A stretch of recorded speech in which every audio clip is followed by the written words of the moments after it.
This is the Steele Report.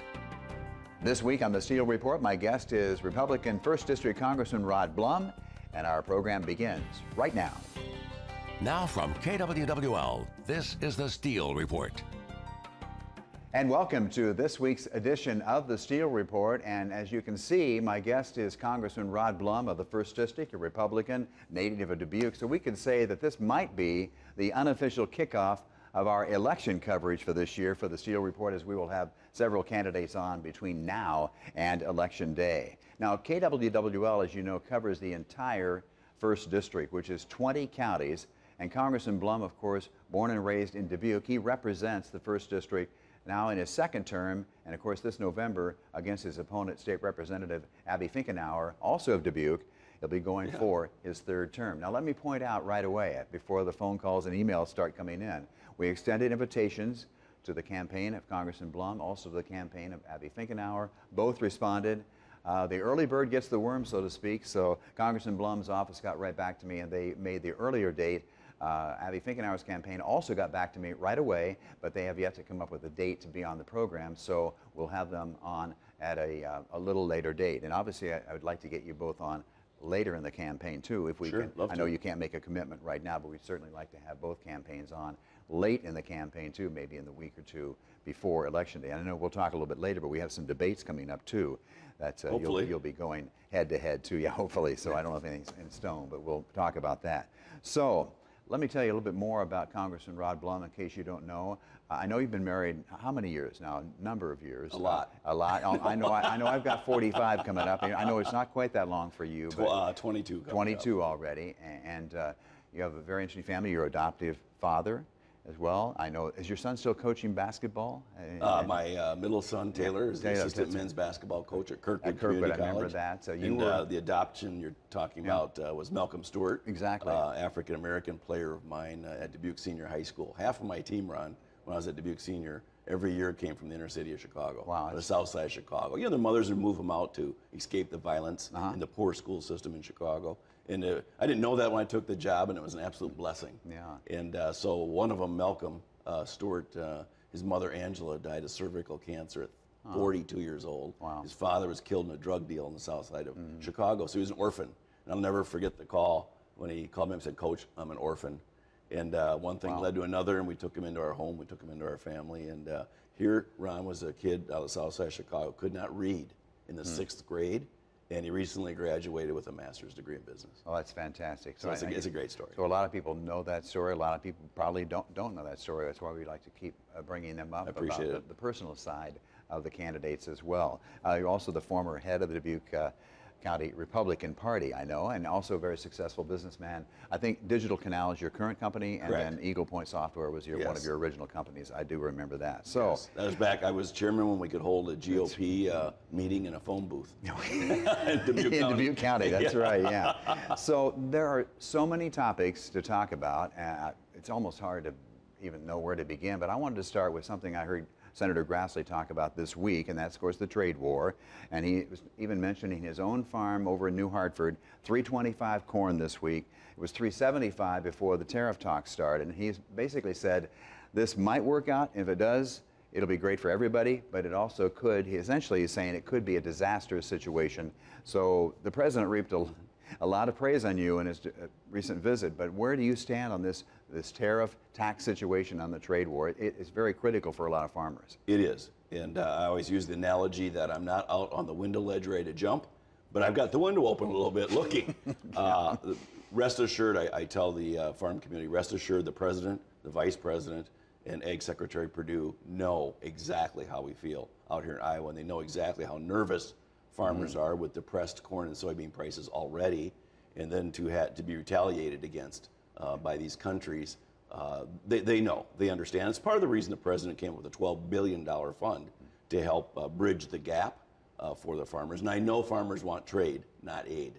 Right, exactly. But there's $12 billion that does not need to be voted on by Congress, Ron, that is there this coming winter for farmers to tap into. And we'll find out more about the exact programs as time goes on. But I sat next to Commerce Secretary Wilbur Ross on the ride out to Dubuque with the president. And he's in charge of the trade negotiations. he feels very strongly we will have an agreement signed with Mexico in the next 45 days. So that's good news. Mexico is a huge trading partner of Iowa. And then they feel Canada, which is being a little bit problematic right now, will fall in line after we get Mexico. That's our two NAFTA partners. Exactly. And China, I don't think we'll be talking about China a year from now, but it's going to take longer than 2 or 3 months.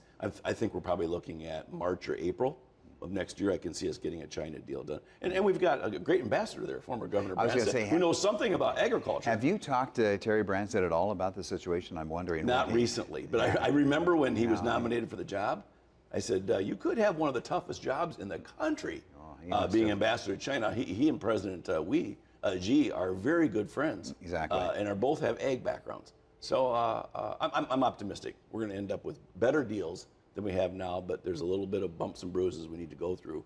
And I'm glad to see the $12 billion fund committed to help our farmers over the hump, because ag community is disproportionately retaliated against when it comes to trade wars. The president has said he wants no tariffs. He'd like to have totally free trade, as long as other countries aren't putting tariffs on our products, and as long as they're not subsidizing their industries. So it'd be nice if we can eventually move to that. Yeah, I heard a radio ad just today from an organization called Farmers for Free Trade, and the gist of that ad was stop the trade war. So have you said to the president privately, can we get this thing done before November? Well, like I said, he knows. Trust me, Senator Ernst, Senator Grassley, and myself, probably the rest of our Iowa delegation, are in his ear every single time we meet with him. So he's well aware of that. Mexico will be done in the next 45 days, I believe. All right. So the Ohio special election this week was kind of interesting because that is a Republican district that the president won by 11 points in the election. But it turned out to be, I mean, this is a solid Republican district out there in Ohio, but Republican Troy Balderson and Democrat Danny O'Connor were basically in a race that was too close to call earlier this week. We're taping on Wednesday, so it's Sunday morning. That might be decided by then. But when you see that, does that have any impact on what you're thinking in your race against a Democratic candidate, Abby Finkenauer? Absolutely none. Okay. Absolutely none. And I'm not trying to put a happy face on this, but every district in the country is different. And you have two people that are not probably known to voters. They're not incumbents and totally unknown to voters. And special elections are kind of odd. The turnouts don't typically tend to be as high as a normal election. So not really. I don't think it's going to, Ron, it's not going to change one thing that we're doing. Okay. So President Trump, he likes to use Twitter. He sends out tweets on foreign policy decisions, like ending the Iran nuclear deal this week, or getting on LeBron James in public. When you hear some of those, do you cringe a little bit? Do you think there's a better way for him to run the presidency? Yes, to be honest with you, I do cringe. And I remember early on I talked to Kellyanne Conway, who used to be my pollster. So I know her, and I said, Kellyanne, can you get the cell phone away from the president? And she went like this. She said, been there, done that. It's not going to happen. So I don't personally like it when the president picks Twitter fights with private citizens. If he wants to do it with another politician, that's fine. We're all fair game, right? But private citizens, I just don't like it when the president gets into Twitter arguments or Twitter fights with him at all. He should leave. He's a very powerful guy, and he should just let that go. It's part of politics. People are going to take shots at you. So, as I mentioned earlier, he reaped a lot of praise on you in his trip recently to Dubuque, and then specifically mentioned the $117 million in the federal funding from the Army Corps of Engineers. And earlier this week, you were actually celebrating that in Cedar Rapids with some other folks. It took a long time to get that money, but obviously it's well worth it. And since you're the congressman, you get the credit for it too, but you also praised other people too, right? We were in Cedar Rapids, Ron, and as I said in my remarks in Cedar Rapids, that nothing this big happens without a true team effort. So former Mayor Ron Corbett, former Congressman Bruce Braley from this district, Congressman Dave Loebsack, who represented Cedar Rapids at one point in time, and Senators Grassley and Ernst, and it's a 10-year effort here and a 10-year team. So it's good to be part of the team here that brought it to fruition. But all that work that went before us all matters. It all counted, and it all made a difference. Yeah, $117 million for the flood mitigation and for the future of Cedar Rapids, Iowa's second largest city. That is a very big deal. It's too bad it takes so long, but it does, and that's the way the wheels work. We're going to take a short break here. As always, our programs are online in the entirety on KWWL.com. We'll take a break, come back here with more with 1st District Republican Congressman Rod Blum running for re-election to a third term. More questioning with him in just a moment.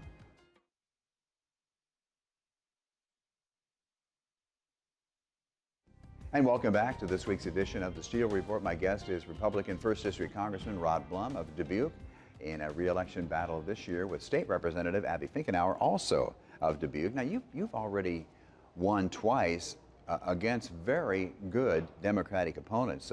You beat Pat Murphy, also from Dubuque, in the first go-around. Monica Vernon, another very strong candidate. So this race is shaping up now against a state representative.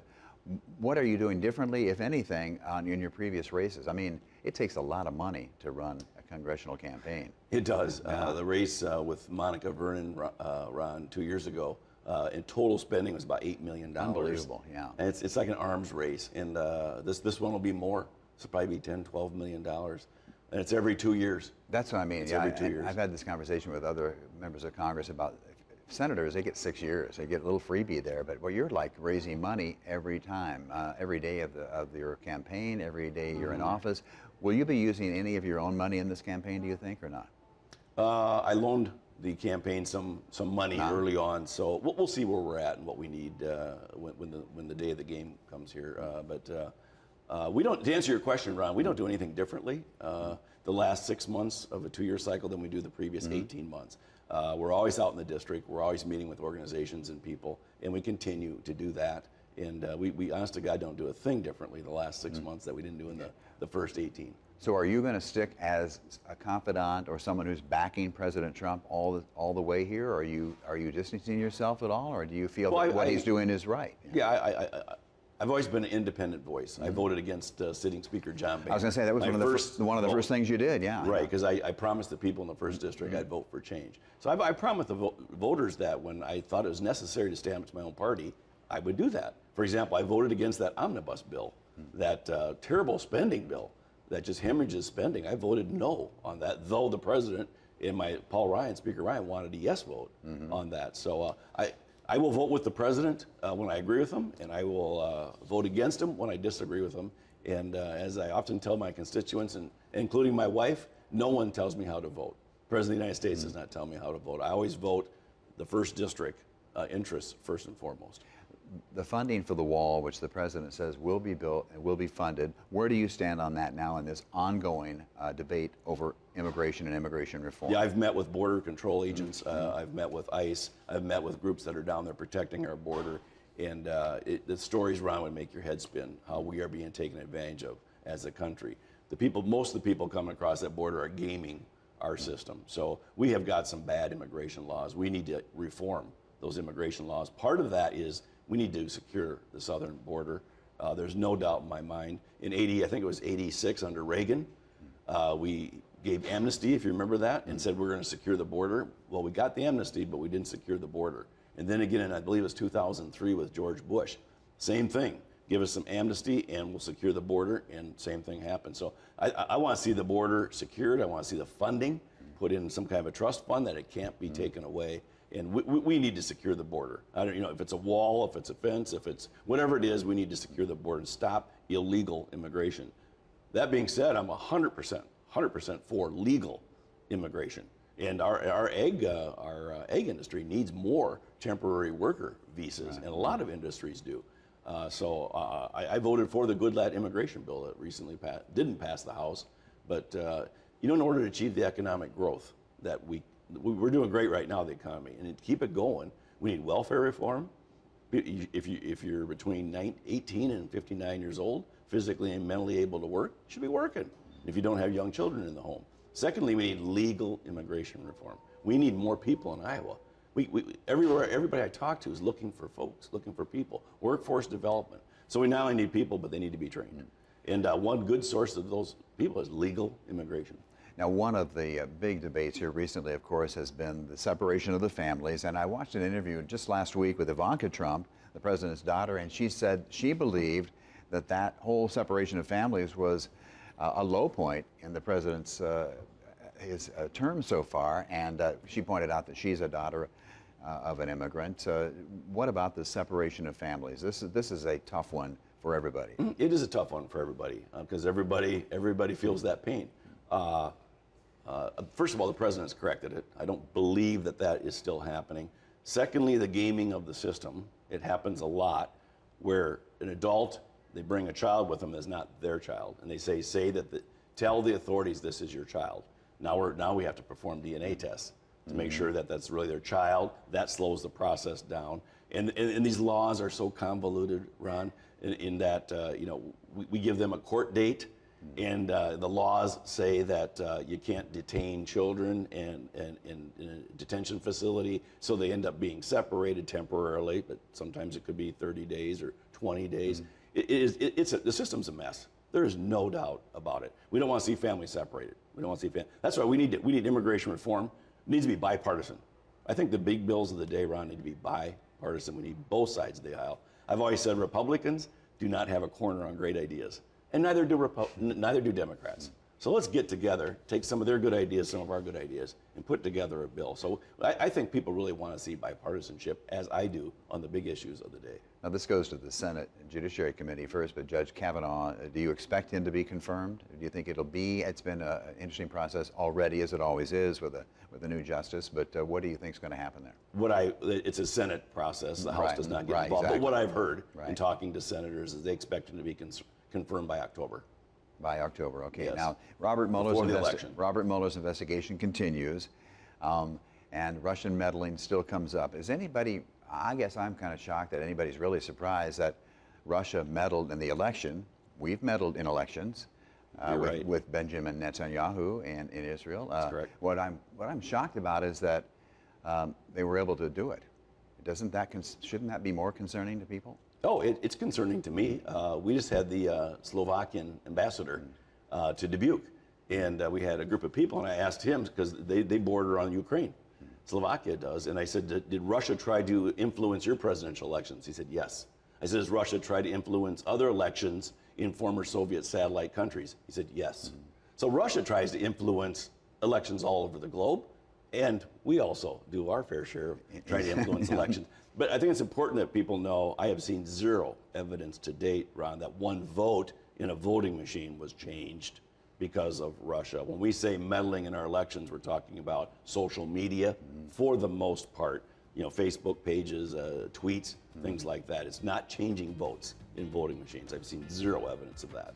All right, we have to take one more break here quickly. Online on KWWL.com is our show, and then we'll be right back with more questioning for Republican First District Congressman Rod Blum of Dubuque. Stick around.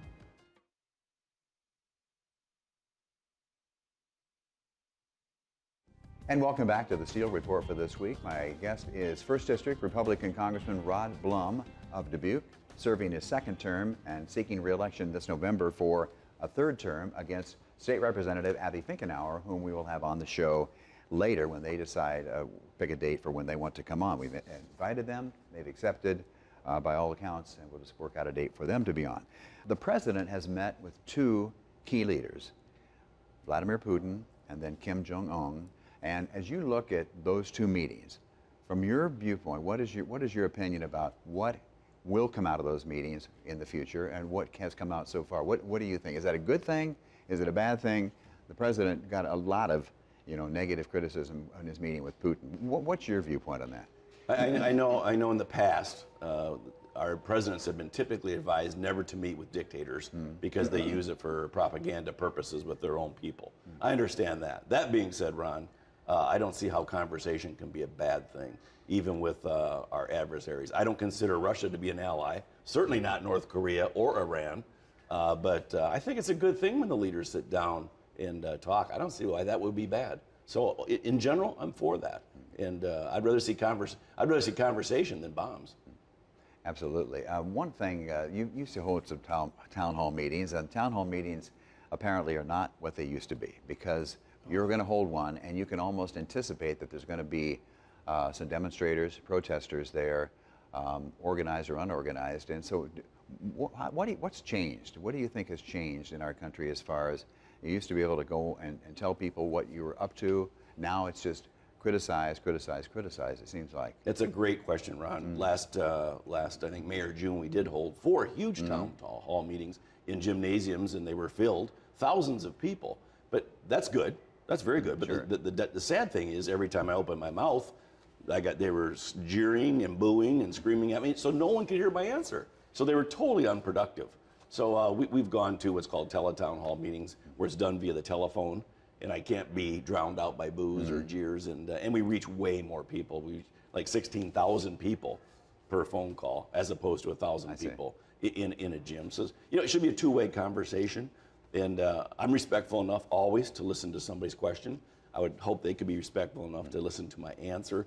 Your question's a good one. I'm not sure I have the answer, but something's happened in politics where it's almost become fashionable to be disrespectful, and it's kind of shocking in Iowa, because I believe in Iowa nice, and I think for the most part 99% of our citizens are not that way. But when people are getting things dumped on them, when they're getting spat upon, when they're getting yelled at and screamed at, I've had death threats. My wife gets emails saying, "We know where you live." My daughter gets emails sometimes saying, "We hope you get cancer and die." It's like that shouldn't be part of public service. It should still be noble, and it's certainly not the Iowa that I grew up in and the Iowa that I know. Do you think the tax cut that has passed, is that going to be beneficial? The average family of four in my district, Ron, the 20-county district, is going to save $2,564 a year on their taxes. The average family of four. That's $25,000 over 10 years. That's a lot of money. So that the tax cuts, the tax package is working. Economy is growing. In fact, it's booming. And 401ks are up, stock market's up. So the economic numbers are absolutely beautiful. We're hitting on all notes there. So I think that vote was a good vote. There's a lot of parts of Obamacare, like it's going to save $2,500 a year for the average family of four. It ended up costing $2,500 a year for the average family of four. If you like your plan, you can keep your plan. That wasn't true. If you like your doctor, you can keep your doctor. That wasn't true. So I think what we came up with was a very good plan. And here's what our plan did: was it took people with pre-existing conditions, and some states have done this with success, kind of puts them in a separate pool, takes them out of the general population, puts them in a separate pool. We included $140 billion to help fund buy down their premiums for pre-existing conditions. So we're helping take care of the folks who had pre-existing conditions, keeping their premiums affordable. At the same time, when you take that group out of the general group, everyone else's premiums come down. So I thought it was a good solution. I voted for that bill, and it didn't make it in the Senate, and I hope we take it up. I hope we take up, if I'm back in Congress, we need to take up health care again next session. So what are you focusing on right now as far as your campaign? Are you looking ahead just with confidence that this will be another win, or do you think Democrats will pour a lot of money into your opponent's, Abby Finkenauer's campaign? Is this viewed as a race that could go either way? Yes, I'm always a target of the Democrats. I think I might be the #1 target this year in the country. Well, so there'll be a lot of that's kind of flattering, isn't it? I mean, yeah, it is. I don't lose sleep over it. But attack ads. I think people want to know where I stand and my opponent stands on the issues, and so I think it's important to have debates. And that's why we proposed 12 debates, and I don't think they've agreed to any so far. So we keep pushing, because I think the election should be about the issues. It shouldn't be about attack ads, because let's face it, attack ads typically distort or bend the truth. And they're half lies, and I don't think Iowans respond to attack ads anyway. But we don't do anything differently last 6 months of a 24-month term than we do the first 18 months. We just continue to work hard. And we take constituent services very seriously in our district offices, helping out veterans, helping out people with special needs, helping out senior citizens. We'll continue to do that. I come back almost every weekend to Iowa, no matter what time of the year it is, election or not, and we continue to tour the district. So we don't do that much differently, quite frankly. And just in the final few seconds here, what do you see as, there are so many, but what do you see as the key, perhaps the key issue in your campaign this year? I think the economy. Are you vulnerable anywhere? Where are they going to attack you? No, I'm not sure, but I don't think those thoughts, quite frankly. I think the economy is the biggest issue, and people are doing better. They're keeping more of their pay, and their pay is going up, and our economy is looking great. We get these trade issues sorted out here quickly, and I think the Iowa economy is one of the best in the country right now. Our unemployment rate is one of the lowest in the country right now. As I said, we need more workers. That's why we need welfare reform and legal immigration reform. So, but I think the economy is always the top issue, people's pocketbook. All right, Congressman Rod Blum, thanks very much for coming on the program. Again, we'll even this out with State Representative Abby Finkenauer a little bit later down the road when they agree to a date to come on to tape the program. This is the Steele Report. Congressman Rod Blum, our guest this week, and we Thank all of you, as always, for watching. Our show is online on KWWL.com, and we'll be back here in just 1 week. See you then.